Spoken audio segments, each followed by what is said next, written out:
Hello everyone, welcome to my channel competition tips. आज हम जो शॉर्ट स्टोरी करेंगे उसका नाम है lost spring, story of stolen childhood पे, जिसे लिखा है अनीश जंग ने।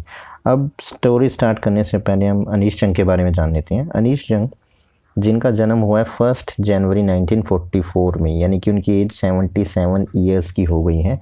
वो राउरकेला यानी कि उड़ीसा में उनका जन्म हुआ था और उन्होंने अपना चाइल्डहुड और किशोर अवस्था जो होती है वो हैदराबाद में बिताई। और उनकी एजुकेशन हैदराबाद में भी हुई और कुछ यूनाइटेड स्टेट ऑफ अमेरिका में। उनके जो पेरेंट्स थे राइटर्स थे दोनों ही। अनीश जंग ने कैरियर स्टार्ट करा था राइटर्स के रूप में इंडिया में, और वो एक एडिटर भी है और कॉलम भी लिखते हैं मेजर न्यूज़पेपर में, इंडिया में भी और अब्रॉड में भी। उन्होंने बहुत सारी बुक लिखी। ये जो हमारी स्टोरी है lost spring, story of stolen childhood, ये उनकी ये बुक से ही ली गई है।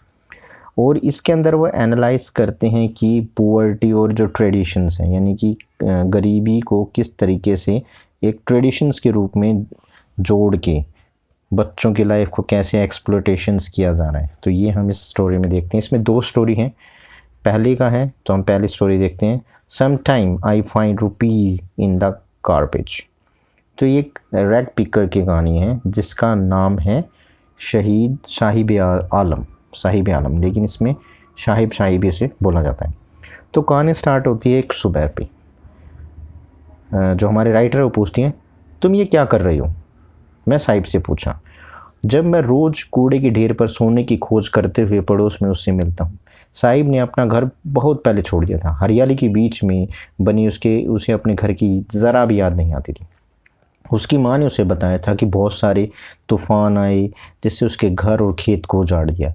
यही कारण था कि वह सोने की तलाश में इस बड़े शहर में आ गया जहां अब वह रहता है, यानी सोना उसके लिए कूड़ा है। मेरे पास और कोई काम नहीं है, उसने बड़बड़ाते हुए मुझसे कहा। तो मैंने भी उसे कह दिया, स्कूल जाओ। मैंने यूँ ही कह दिया उसे, स्कूल क्यों नहीं जाते तुम? फिर मुझे ध्यान आया कि मैंने जो उससे सलाह दी है ना कितनी खोखली है। उसने साहिब ने जवाब दिया, मेरे आसपास तो कोई स्कूल ही नहीं है, जब बन जाएगा ना तो मैं चला जाऊँगा। तो फिर वो कहता है कि राइटर कहती है कि अगर मैं कोई स्कूल स्टार्ट कर दूँ क्या तुम आओगे? तो वो कहता हाँ हाँ। वो अपनी बड़ी सी स्माइल के साथ कहता है। कुछ दिन बाद मैं उसे भागकर अपने पास आता देखता हूँ और वो मुझसे पूछता है, क्या आपका स्कूल तैयार हो गया? कितना बेकार लगा मुझे कि मैंने एक झूठा वादा उससे करा। फिर मैंने उसे टाला कि स्कूल बनाने में थोड़ा टाइम लगता है, पर मेरे जैसे वायदे तो उसकी धुंधली दुनिया में भरे पड़े थे। उसके बाद उसे जानने के कई महीने बाद मैंने उसका नाम पूछा, भाई तुम्हारा नाम क्या है पूरा? मैं तो तुम्हारा नाम ही नहीं जानती। तो उसने बोला बड़े गर्व से, साहिब ए आलम। तो वो घोषणा करता है, पर उसे क्या पता था कि उसके नाम का मतलब क्या है? उसका नाम का मतलब तो लॉर्ड ऑफ यूनिवर्स, यानी कि ब्रह्मांड का स्वामी। लेकिन देखो, नाम इतना बड़ा और काम रैग पिकर का।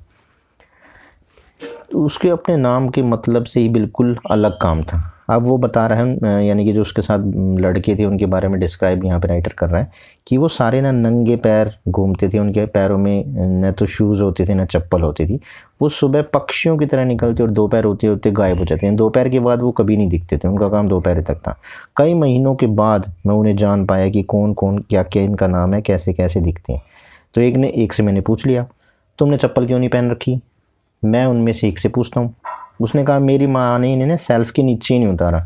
सीधा सा सटीक उत्तर देता है, नीचे नहीं उतारा। दूसरा कहता, अगर वो उतार देती ना तो इन्हें फेंक देता। यानी कि जो मैच न करने वाले जूते पहना था। वो लड़के ने जवाब दिया, जो उसके जूते मैच नहीं कर रहे थे। तब मैंने कमेंट करा, तो मैंने कुछ कमेंट किया तो वो अपना पैर छुपाने लगे, अपने पैर को ढकने लगे, क्योंकि अलग अलग कलर के जूते पहने थे। वो कहता है, मुझे जूते चाहिए थे। कि ऐसा लड़का कहता है जिसने जीवन में कभी जूते नहीं मिले थे।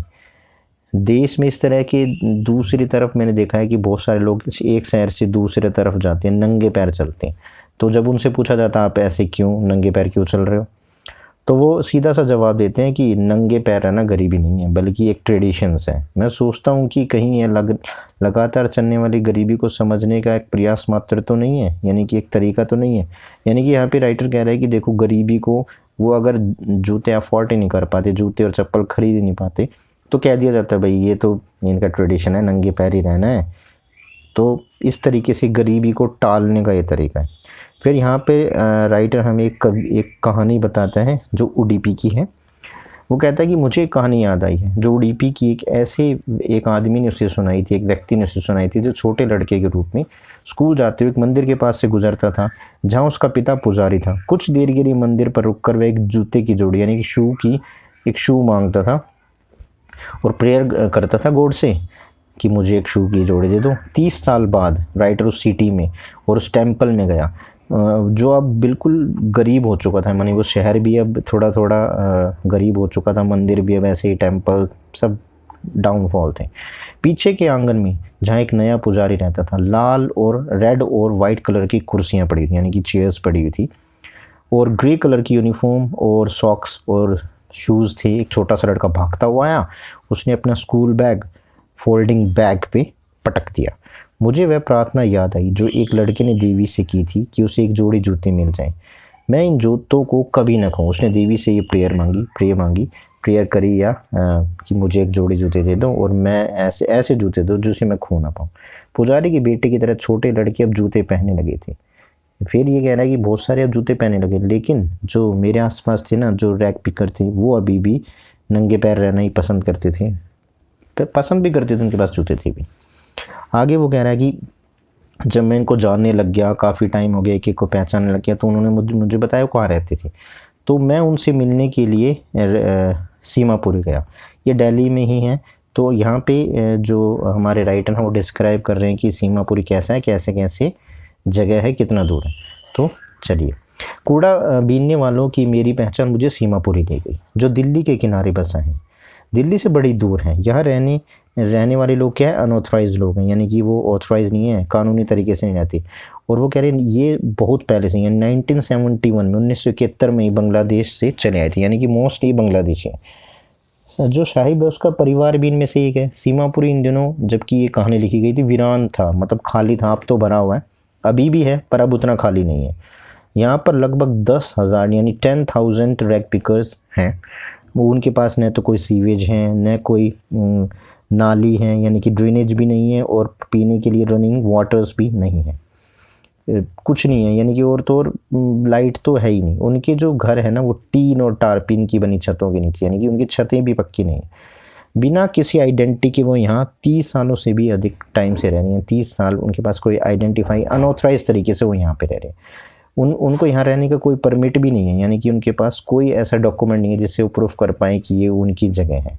हाँ, उनके पास राशन कार्ड तो है जिसमें उनका नाम वोटर लिस्ट में आ गया है, उससे वो एक अनाज खरीद सकते हैं। यानी कि जो हम देखते हैं कि अन्नपूर्णा गरीब ये योजना है जिसमें गरीबों को अनाज मिलता है, तो उससे वो अनाज उनको मिल जाता है।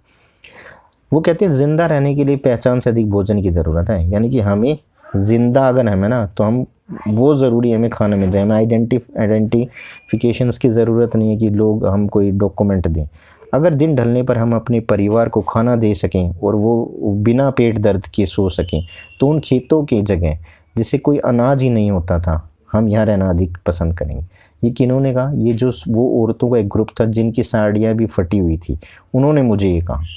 उन्होंने कहा कि उनके हरे भरे खेत, नदियों को क्यों छोड़ दिया। मैंने उनसे पूछा तो बोला उनमें हमें खाना ही नहीं मिलता था, हम पेट ही नहीं भर पाते थे, इसलिए अब जहाँ भी गए हमने अपना टेंट गाड़ दिया, और जहाँ पर भी हमें घर मिल गया, यानी कि हमें जहाँ पर भी खाना मिल गया, हमें अपना पेट भर गया, वही हमारी जगह हो गई।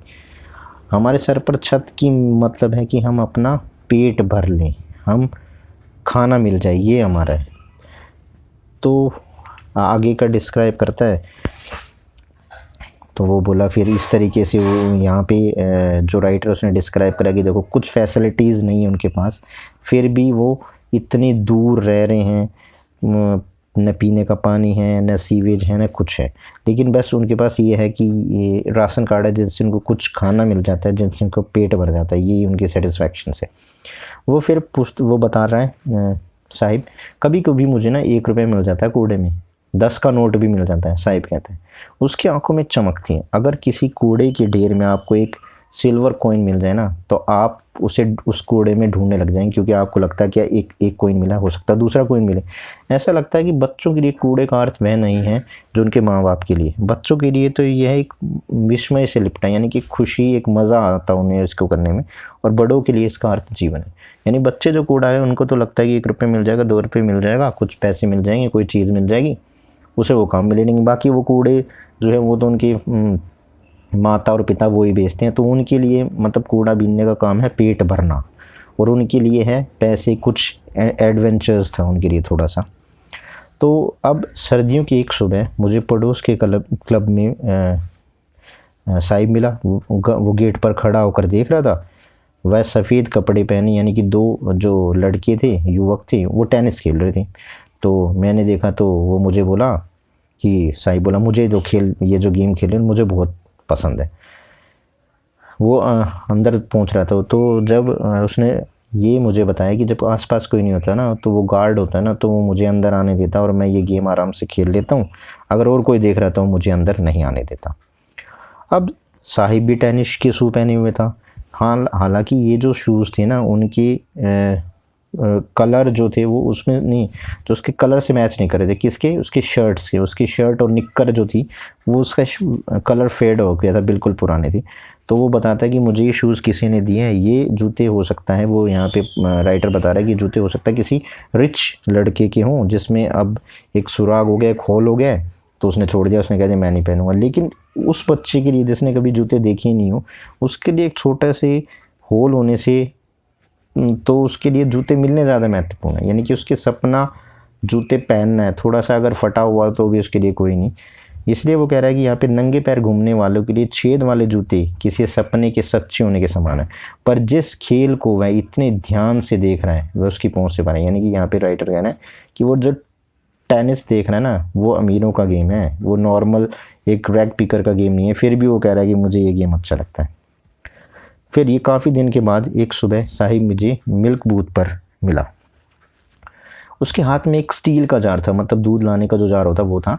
मैं अब सड़क के उस तरफ चाय की रेडी पर काम करता हूँ। अब वो चाय की दुकान पे काम करने लग गया। वो बता रहे हैं, दूर इशारा करते हुए कहते हैं, मुझे अब 800 रुपीज़ और पूरा मील यानी कि भरपेट भोजन में खाना मिलता है। वही चाय की दुकान का जो ओनर है वो उसे देता है। तो मैंने उससे पूछा, क्या तुम वो काम पसंद है करते हो? तुमने ब्रैक पिकर का काम छोड़ के चाय की दुकान पे काम करना स्टार्ट कर दिया? मैंने पूछा। तो मैं पाता हूँ कि उसके चेहरे में जो बेफिक्री के भाव थे ना, जो वो आराम से घूमता था, अपनी मर्जी का मालिक था, वो अब ख़त्म हो गए।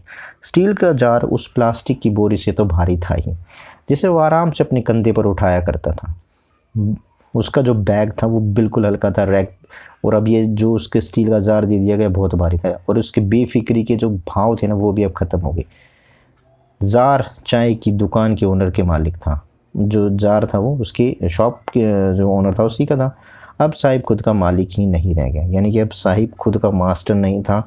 तो ये पहली कहानी में हमने देखा कि एक कैसे एक रैग पिकर थे, रैग पिकर का जीवन इसमें बताया गया है कि वो सीमापुरी में रहते हैं। और लास्ट में हम देखते हैं कि एक रैग पिकर फिर चाय की दुकान पर, वो साहिब चाय की दुकान पे काम करने लग जाता है। जो वो पहले फ्रीली काम करता था, अपना मास्टर था, कभी कहीं पे भी जा सकता था, कितनी देर भी कर सकता था। अब वो एक चाय की दुकान पे 800 रुपये में, 800 रुपीज़ में, और एक फुल मील के साथ खाना मिलेगा उसको, और 800 रुपये मिलेंगे, उसमें काम करने लगे। तो हम इससे देखते हैं 800 रुपये भी उसके लिए जो कूड़ा बीनता था उससे नहीं मिलते थे। उनके लिए भोजन ज़रूरी था और उनकी यानी कि कोई हॉबीज़ को पूरी करने के अलावा। तो अब दूसरी कहानी जो इसमें स्टोरी है, शॉर्ट स्टोरी, वो है I want to drive a car. ये कहानी फिरोज़पुर जो फिरोज़ाबाद है, जो चूड़ियों के लिए फेमस है, वहाँ की है। इसका मेन कैरेक्टर है मुकेश, और ये बात करता है राइटर्स के साथ। कहानी स्टार्ट होती है, मैं कार चलाना चाहता हूँ, मुकेश कहता है, और मैं मोटर मैकेनिक बनना चाहता हूँ। मैं मोटर मैकेनिक बनना चाहता हूँ, सबसे कहते हैं। तो राइटर पूछता है कि तुम्हें कारों के बारे में कुछ पता है? तो वो कहता है मैं कार चलाना चाहता हूँ। मेरी आंखों में आंखें डालकर वह जवाब देता है, अपनी चूड़ियों के लिए फेमस। कौन सा शहर? फिरोज़ाबाद शहर। उसकी धूल भरी गलियों में उसका सपना किस इमेजिनेशंस की भांति था। फिरोज़ाबाद का हर दूसरा परिवार चूड़ी बनाने के काम में लगा हुआ था। वह फूंक मारकर शीशे की चीज़ें बनाने वाली इंडस्ट्री का सेंटर था। लगता है यहाँ का हर परिवार, हर फैमिली कई कई पीढ़ियों यानी कि जनरेशन से भट्ठी पर काम करती थी, शीशे जोड़ती और पूरे देश की औरतों के लिए चूड़ियाँ वो बनाते थे। यानी कि आपको अभी भी पहले से ही फेमस है कि फिरोज़ाबाद में बहुत अलग अलग तरीके की चूड़ियाँ यहाँ पर बनती हैं। अब क्या मुकेश के परिवार भी उनमें से एक था, क्योंकि सारे परिवार में चूड़ियों का ही काम था मोस्टली। अब वहाँ यहाँ पे राइटर डिस्क्राइब कर रहा है कि कैसे वहाँ की सिचुएशंस थी जहाँ पे ये काम होता था। तो वो बता रहा है कि जो बच्चे वहाँ पे काम करते हैं उनके लिए साफ़ हवा और एयर तो बिल्कुल ही नहीं, और वहाँ टेम्परेचर बहुत ज़्यादा होता है जिससे वो बच्चे अपनी आंखें भी खो देते हैं, और ये इलीगल है। अगर उन्हें कोई बता दे, अगर कानून वहाँ पे लागू हो गया और उन्हें कोई बता दे कि इलीगल है, तो कम से कम 20,000 बच्चे हैं ना, वो उन गर्म भट्टियों से बाहर निकाल सकते हैं। यानी कि 20,000 इलीगल तरीके से बच्चे वहाँ पर काम कर रहे हैं इतने हाई टेम्परेचर में, जहाँ पे रोशनी नहीं है, हवा नहीं है, जो एक बच्चे के लिए बहुत ज़रूरी होता है।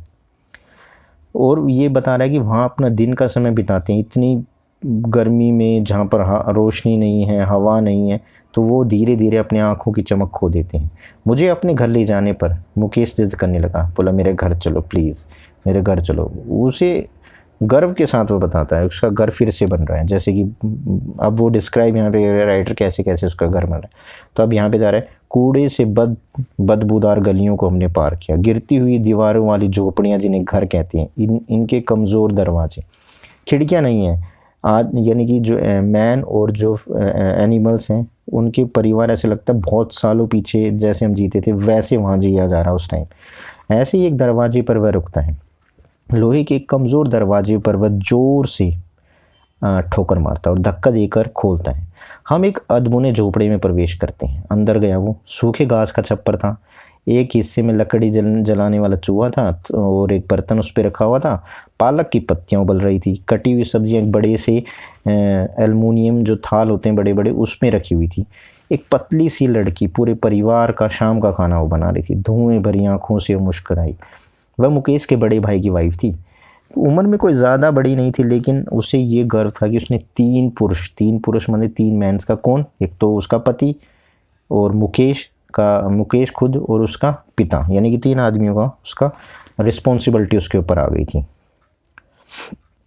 तो एक बुज़ुर्ग व्यक्ति जब यानी कि जब उसका मुकेश का फादर जब अंदर आता था ना, तो वो चुपचाप दीवार के पीछे चली जाती थी और घूंघट अपने चेहरे पर डाल देती थी, जैसे पहले गाँव में होता है, अब भी होता है कई परिवारों में। रिवाज की मांग है कि बहू को घर के बड़ों के सामने मुंह ढकना चाहिए। इस मामले में बुज़ुर्ग एक गरीब चूड़ी बनाने वाला था। यानी कि अब यहाँ पे उसके फादर को डिस्क्राइब किया जा रहा है, किसके, मुकेश के। तो वो कह रहे हैं कि मुकेश का जो फादर था ना पहले टेलर था, लेकिन वो इतना नहीं कमा पाया कि अपने घर की रिपेयर करा पाए या अपने दोनों लड़कों को स्कूल भेज सकें। इतना कम कमा पाता था, और वह इतना ही कर सका कि बस थोड़ा बहुत अपना घर की बाद में हल्की सी मरम्मत करा सा आया, और अपने बच्चों और उसके बच्चे भी काम करने लगे, उन्हें वह ये सिखा दे कि चूड़ी कैसे बनाई जाती है, बस यही वो सिखा पाए। तो यही उसकी जमा पूंजी थी, मतलब पहले टेलर था और अब वो एक चूड़ी बनाने वाला। यानी कि उसके टेलर्स में कोई ज़्यादा उसे प्रॉफिट हुआ नहीं, बच्चों को भी नहीं पढ़ा पाया।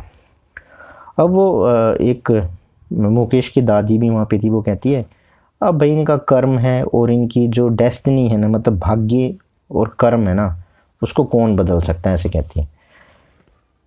जिसे स्वयं अपने पति को, यानी कि उसकी दादी ने भी देखा कि वो उसके जो दादा थे मुकेश के, वो भी चूड़ी बनाने का काम करते थे, और उन्होंने देखा जब वो पॉलिश होती ना उस धूल से, उसके जो यानी कि मुकेश के दादा थे वो अंधे हो गए थे। इतना मतलब उसने देखा है, उसकी दादी ने उनको, उसके दादा को अंधे होते हुए देखा है। क्या भगवान की लिखी को मिटाया जा सकता है, उसकी दादी कहती है। उसका मानना था कि मनिहार, ये चूड़ी बनाने वालों को गाँव में या हर जगह मनिहार कहती है, कि जाति में जन्म लेकर चूड़ी के अलावा कुछ नहीं देखा। घर के आंगन में और हर दूसरे घर में, फिरोज़ाबाद की हर गली में चूड़ी के गुच्छे। अब कैसी कैसी चूड़ी हैं वहाँ पे, सनी गोल्ड मतलब धूप सी सुनहरी, पैडी ग्रीन मतलब धान सी हरी, रॉयल ब्लू मतलब गहरी नीली, पिंक वो गुलाबी हो गई है, पर्पल हो गई है बैंगनी, एवरी कलर बोन यानी हर रंग की जो इंद्रधनुष के 7 रंगों में होती है ना, यानी कि यहाँ पे रखा है रेनबो की तरह 7 रंग की चूड़ियाँ वहाँ पे थी। खाली पड़े आंगन में ढेर लगे होते थे, यानी कि हर हर घर में चूड़ी बन रही है, हर कलर की चूड़ी वहाँ पे मिलती, कहने का मतलब ये है।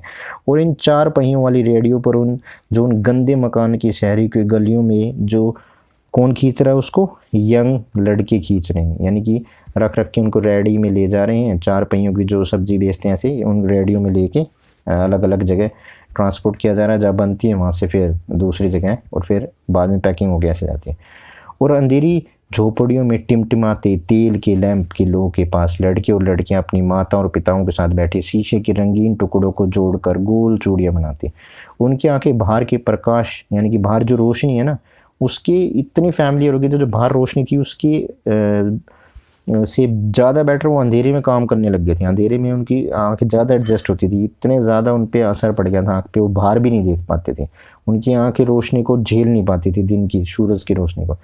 यही मेन रीज़न है कि वो माने जब वो यंग होते ना उससे पहले पहले उनकी आँखें की रोशनी चली जाती थी, यानी अंधे हो जाते थे, इतने सेंसिटिव तरीके से उनकी आंखें ख़राब हो जाती। अब यहाँ पे राइटर बता रहे एक सविता एक यंग गर्ल है जिसने थोड़ी शेडेड, जितने यानी कि उसका जो ड्रेस है ना वो पहनी हुई फीकी है, यानी कि शेड है, ड्रैप पिंक ड्रेस है। वो एक बुज़ुर्ग महिला के पास यानी कि एक एल्डरली वुमेन के पास बैठी शीशे के टुकड़ों को जोड़ रही है, मतलब वो भी चूड़ियाँ बना रही है। उसके हाथ जो है ना वो चल रहे हैं, मैकेनिकली मूव कर रही है, मशीन की तरह जल्दी जल्दी चल रही है, इतने फैमिलियर हो गए, अपने आप ही काम कर रहे हैं, देखते बिना देखे भी चल रहे हैं उसके हाथ। तो वो उससे पूछता है क्या तुम इन चूड़ियों की पवित्रता को जानती हो जिन्हें बनाने में तुम हेल्प कर रही हो। जो एक भारतीय महिला यानी कि एक इंडियन जो वुमेन होती है उसके सुहाग का प्रतीक होता है, मतलब शादी जब हो जाती है लेडीज़ की तो वो चूड़ियाँ पहनती है। और विवाह जैसे पवित्र मानी जाती है उसका पता उसे उस दिन अचानक ही लगेगा जब उसके सिर पर लाल दुपट्टा होगा, उसके हाथ लाल मेहंदी में रंगे होंगे और लाल चूड़ियाँ उसके हाथ की कलाई में चढ़ा दी जाएंगी। जब वह दुल्हन बन जाएगी अपने पास बैठी एक एल्डरली वुमेन की तरह, वो बहुत पहले यानी कि बता रहा है कि जो एल्डरली वुमेन है वो भी बहुत पहले तो दुल्हन बनी होगी। चूड़ियाँ तो उसके हाथ में अब भी हैं पर आंखों में कोई रोशनी नहीं है, यानी कि उसकी आंख अब धुंधला गई, उसे दिखता नहीं उस ओल्ड लेडी को। एक वक्त तो वो एक वहाँ पे आवाज़ आती है, एक वक्त शेर भर खाना भी नहीं खाया, ठीक है, एक वक्त शेर भर खाना भी नहीं खाया, प्रसन्नता से वंचित आवाज़ में वो कहती है, यानी कि इतने कम कमा पाते हैं एक टाइम भी, इसका मतलब है कि एक टाइम का खाना भी भरपेट नहीं खा पाए, इतना कम कमा पा रहे हैं चूड़ी के धंधे में वो जो काम करें। उसे अपने पूरे जीवन में कभी भरपेट खाना नहीं खाया यही है उसकी कमाई। लहराती हुई दाढ़ी वाले एक बूढ़ा पति कहता है, यानी कि उसका पति जो है जिसकी दाढ़ी बड़ी वो ये बता रहा है कि उसकी यही कमाई है कि वो कभी भी ज़िंदगी में उन्होंने भरपेट भोजन भी नहीं करा एक टाइम का। ऐसा नहीं है कि 3 टाइम हम खाना खाते हैं तो एक टाइम तो भरपेट खाना मिले, ये उससे भी कम मिलता है। मुझे चूड़ियों के अलावा कुछ नहीं पता, उसका वो जो बड़ी दाढ़ी वाला कहता है, मैंने सिर्फ इतना किया है कि परिवार के रहने के लिए मकान बना दिया है। तो यहाँ पे वो कह रहा है कि बस मैं इतना ही कमा पाया। मकान जो हमने मकान वो कह रहा है कि वो एक झोपड़ी सी है, कच्ची दीवारें हैं, उसको ये मकान यहाँ पे बताया जा रहा है। अब आगे चलते हैं। उसकी बातें सुनकर मुझे ऐसा लगा कि ये बहुत प्राउडली कह रहा है कि मैंने तो अपने लिए इनके लिए घर बना लिया है। यानी कि इसका मतलब तो ये हुआ कि वहाँ जो फिरोज़ाबाद में जो और लोग हैं जो इस चूड़ी के धंधे में लगे हुए, वो तो ये भी नहीं अचीव कर पाए, यानी कि ये टूटा फूटा घर भी उनको नहीं है, जिसके उनके सर के ऊपर छत भी नहीं है। चूड़ी के धंधे को चलाने के अलावा किसी अन्य काम के लिए धन का न होना, पेट भर खाना न मिलना, हर घर का रोना, हर घर में ये रोना सुनाई देता था। जो यंग नवयुग जो थे ना, बड़े एल्डर, वो थोड़े एज मुकेश छोटा था उससे बड़े थे, वो भी अपने बड़ों के रोने को दोहराते हैं, यानी कि जैसे उनके पिता और उनके दादा रोते थे कि भाई हमें तो भरपेट खाना नहीं मिल रहा, तो वो भी वैसे ही रो रहे। लगता है फिरोज़ाबाद में समय के साथ कुछ नहीं बदला।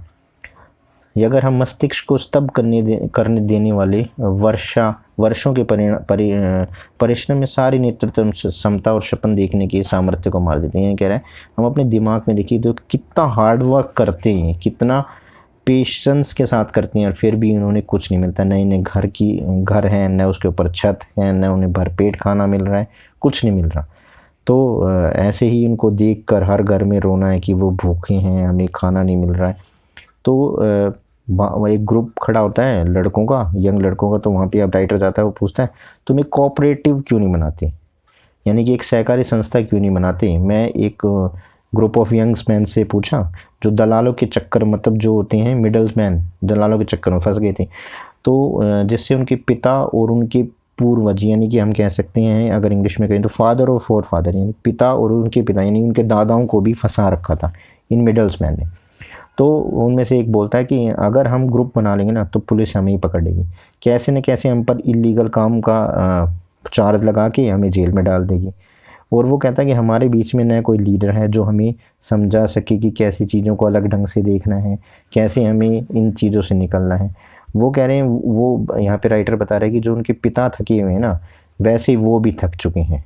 और ये ऐसे लग रहा है कि जनरेशन टू जनरेशन चला रहा है, सब मिडल्स मैन के चक्कर में है, जो गरीबी में घृणा और लालच के अन्याय की ओर जा रही है, यानी कि एक से एक जनरेशन इसमें फंसी जा रही है। अब यहाँ पे ये जब इनसे बात करता है तो राइटर को रियलाइज़ होता है कि वो दो अलग अलग वर्ल्ड्स में है, दो अलग अलग वर्ल्ड है फिरोज़ाबाद में। कि अब वो कौन से वर्ल्ड है, वो कह रहा है एक तरफ है एक परिवार का जो गरीबी में फंसा और अपने जन्म की जाति कलंक में दबाए, ठीक है, जो यानी कि गरीब है, कास्ट सिस्टम में फंसा है कि भाई हम मनिया रहे तो मनिया वही चूड़ियों का ये काम कर सकते हैं, ये हमारी डेस्टिनी है, यही हम कर सकते हैं, इसके अलावा हम कुछ नहीं कर सकते। दूसरी ओर अगर हम देखें तो साहूकार हैं जो पैसे देकर ब्याज पे ब्याज लगाते जाते, मिडल मैन हैं यानी कि जो दलाल हैं, पुलिस मैन हैं जो ये बता रहे थे कि ऐसे कोई भी इलीगल चार्ज लगा के उनको पकड़ के अंदर कर देंगे। और उसके ऊपर है कानून की रखवाली, ये कीपर ऑफ लॉ, यानी इनसे भी बड़े ऑफिसर्स जो होते हैं वो, ब्यूरोक्रेट सरकारी अफसर्स की बात कर रही है, पॉलिटिशियन मतलब राजनीतिक, ये एक तरफ है, ये इनको हर जगह टॉर्चर कर रहे हैं, हर जगह इनको इन चीज़ों से निकलने नहीं दे रहे, इन परिवारों को इनमें फंसाए रखना चाहते हैं। इन सब ने मिलकर बच्चों के ऊपर बोझ डाल दिया जिसे वह उतार नहीं सकते। कुछ चेतना जागने से पहले ही वह इसे पिता की तरह स्वाभाविक रूप से स्वीकार कर लेते हैं, यानी कि इतने हैं कि बच्चों में जाग ही नहीं पाते, उनके इमोशंस जाग नहीं पाते कि हमें इससे निकलना है। वो कुछ बड़े होते हैं तो मिडल मैन और ये सारा सिस्टम मिलके उनको वहीं धकेल देता है चूड़ियाँ बनाने में। कुछ और करने का अर्थ होगा हिम्मत करना, यानी कि उनमें कुछ नया सोचने की हिम्मत ही नहीं है, इतने उनको दबा दिया जाता है। और हिम्मत करना उनके लालन पालन का हिस्सा ही नहीं है, यानी कि उनको इससे परवरिश ही नहीं मिली कि वो इस दलदल से निकल सकें। जब मैं मुकेश के अंदर इस तरह की एक चिंगारी देखता हूँ तो मैं खुश हो जाता हूँ। मैं एक मोटर मैकेनिक बनना चाहता हूँ, यानी कि वो कह रहा है कि मैं एक मोटर मैकेनिक बनना चाहता हूँ, मैं कार चलाना चाहता हूँ। वह फिर दोबारा से रिपीट करता है, मैं गैरेज में जाऊँगा और सीखूँगा। पर वो कहता है तुम्हारा ये जो गैरेज है वो घर से तो बहुत दूर है, कैसे जाओगे तुम? तो कहता कोई नहीं, मैं पैदल चलूँगा। वो ज़िद्द करता है मुझे जाना है, मुझे मोटर मैकेनिक बनना है।